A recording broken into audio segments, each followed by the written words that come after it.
Microsoft shut down అవడం వల్ల ప్రపంచంలోని చాలా దేశాలు స్తంభించిపోయాయి. మళ్ళీ ఇది ఎప్పుడు స్టార్ట్ అవుతుంది అంటారు? యాక్చువల్గా ఎక్కడ కూడా ఒకే సిస్టమ్ తోటి గుడ్డిగా ఫాలో అయిపోయింది ప్రపంచం అంతా. బిల్ గేట్స్, మైక్రోసాఫ్ట్ని అందరూ మళ్ళా ఐఫోన్ ఉంది కదా వాళ్ళది కాదు, ఆపరేటింగ్ సిస్టమ్ విండోస్ ఎవరికైతే ఉందో ఏది కంపాటబుల్గా ఉన్న మైక్రోసాఫ్ట్నే ప్రపంచంలో చాలా దేశాలు ఫాలో అయ్యాయి. నాట్ ఐఫోన్, వాళ్ళకేం ఎఫెక్ట్ లేదు.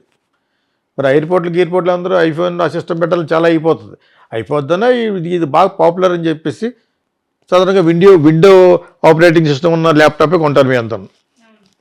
అది కొనాలంటే 1.5 lakh ఉంటుంది, మినిమం 90,000 ఉంటుంది. మ్యాక్ బుక్ కదా, దాంతో రెండు కొనొచ్చు, మరి డెల్స్ 2 కొనొచ్చు కదా. అని చెప్పి దానికే వెళ్తారు స్టూడెంట్స్ అంతా. అలాగే ఆపరేటింగ్ రైల్వే స్టేషన్స్, ఎయిర్పోర్ట్స్, మొత్తం అకౌంట్స్, బ్యాంకింగ్ సిస్టమ్స్, ఇవి మొత్తం బాగా డిపెండ్ అయిపోయింది UK, that Australia, United states కూడా. ఏంటి ఇప్పుడు 911 అనేది అది చాలా అవసరం, అది కూడా ఆగిపోయింది. 911 అంటే ఎక్కడన్నా క్రైమ్ రేట్ ఎక్కువ ప్రతి కంట్రీలో ఉంటుంది. ఆ కొట్టడం వెంటనే హెలికాప్టర్ నుంచి పైన వచ్చేస్తారు, కింద వచ్చేస్తారు. ఇప్పుడు అది స్తంభించిపోయింది, ఎయిర్పోర్ట్లు స్తంభించిపోయింది. ఇంకా అట్లీస్ట్ ఇండియాలో కొన్ని సిటీస్లో ఎయిర్పోర్ట్స్లో they are operating by manual. Booking చేయాలంటే ఆ సిస్టమ్ వర్క్ చేయాలి. వీళ్ళు దెబ్బ అయిపోయారు. వీళ్ళు కనీసం మాన్యువల్గా ఒక 50% చేసి ప్రయాణికులు పంపిస్తున్నారు. అన్నిటికీ అవరోధం కలుగుద్ది except flights will be giving the signals through satellite. అవి పనిచేస్తాయి. ఈ మైక్రోసాఫ్ట్ మీద ఆధారపడిన అకౌంట్స్, ఎవ్రీథింగ్, పొద్దున్న లేచిన కానీ సాయంకాలం వరకు వాడేది మైక్రోసాఫ్ట్, విండోస్, అవన్నీ దెబ్బతినేసినాయి. దెబ్బతిట్టడం ఆగిపోయినాయి. బ్లూ స్క్రీన్ ఆఫ్ డెత్ అంటారు ఆ ఎర్రర్ని. ఆ బ్లూ స్క్రీన్ ఆఫ్ డెత్ అనే ఎర్రర్ని రెక్టిఫై చేయడానికి ఇప్పుడు ఎంత ట్రై చేస్తారు, ప్రపంచం అంతా అయిపోయింది. ఇప్పుడు దాన్ని రెక్టిఫై చేయాలి. రెక్టిఫై చేసి మళ్ళీ they have to bring to the normality పట్టి రావాలి. Accounts, banks, lights, tickets, railway stations మొత్తం సోలీ డిపెండెంట్ ఆన్ దట్. జనరల్గా ఒక్క దాని మీద అలా ఆధారపడకూడదు. This is what it's a lesson. ప్రపంచానికి ఒక గుణపాఠం ఇది. ఒకే సిస్టమ్ మీద ఉండకూడదు. మీరు ఎప్పుడు కూడా ఆల్టర్నేట్ ఎందుకు పెట్టుకుంటారు? ఈ సిస్టమ్ కాకపోతే ఆ సిస్టమ్ అని ఉండాలి. గవర్నమెంట్ రన్ చేస్తున్నప్పుడు ప్రైవేట్ పక్కన పెట్టు. ప్రైవేట్ వాటికి 4-5 రోజులు సెలవు ఇస్తాడు, పర్లేదు. గవర్నమెంట్ అంటే పబ్లిక్ సఫర్ అయిపోద్ది. ఎన్ని వందల కోట్ల, ఎన్ని మిలియన్స్ ఆఫ్ పీపుల్ సఫర్ అవుతారు. ఫ్లైట్లో వెళ్ళేవాళ్ళు, చాలా డిలేస్, పెద్ద పెద్ద ప్రోగ్రామ్స్. ఈ ప్రోగ్రాము ప్రపంచవ్యాప్తంగా వచ్చింది కాబట్టి అవతల వాటి కూడా అర్థం చేసుకుంటాడు. అర్థం చేసుకున్నా కూడా ఏం చేస్తారు, కొన్నిసార్లు టైం ఈజ్ మనీ. కొన్నిసార్లు కదా, ఎప్పుడు కూడా టైం ఈజ్ మనీ అంటాను నేను. Time is money. నువ్వు ఆ టైం మేనేజ్మెంట్ మొత్తం పడిపోద్ది. ఇప్పుడు ఈ Microsoft death of blue screen అనేది వచ్చిన తర్వాత this is a very big problem. దీన్ని మళ్ళీ రెక్టిఫై చేయడానికి they are trying their best యాక్చువల్గా. బట్ ఇక్కడే దీని వాల్యూ ఆఫ్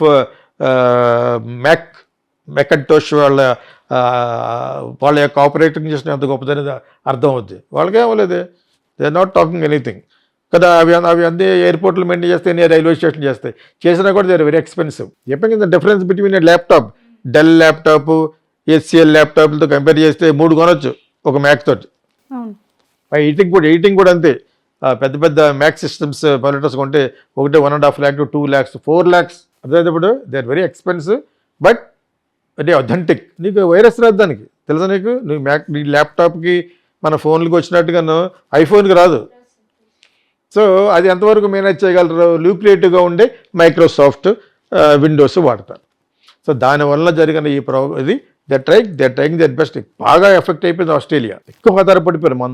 మన దగ్గర మన ఎయిర్పోర్ట్స్లో అట్లీస్ట్ మాన్యువల్గా చేసి టికెట్లు ఇస్తున్నారు, బట్ టైం టేకింగ్. ఫ్లైట్లు లేట్గా వెళ్తాయి.